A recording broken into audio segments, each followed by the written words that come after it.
तुझ्या पाठीशी आहे. कारण कोरोनासारख्या संकटात आम्हाला कळालं की शेतकरी राजा तो जगाचा पोशिंदा आहे.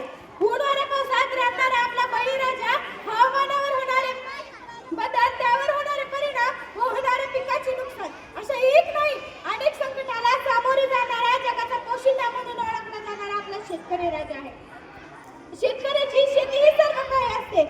भारतातले 80% लोक प्रामुख्याने शेती करतात. भारत हा कृषीप्रधान देश आहे.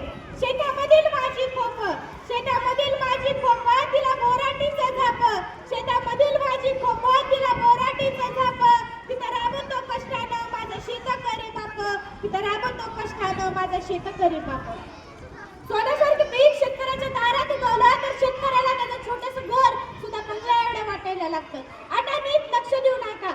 एका ऊसाची किंमत 12 रुपये आहे. एका ऊसाची किंमत 12 रुपये आहे आणि रस्त्यावरून ट्रॅक्टर जात असता कोणी जर एक ऊस घेतला तर माझा शेतकरी राजा हसून म्हणतो अजून घ्या, त्यात काय एवढं. पण मॉलमध्ये साधी कॅरीबॅग फुकट मिळत नाही.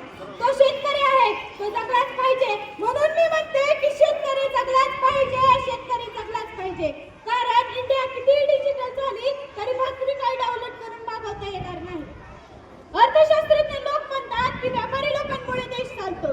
अर्थशास्त्रज्ञ लोक म्हणतात की व्यापारी लोकांमुळे देश चालतो.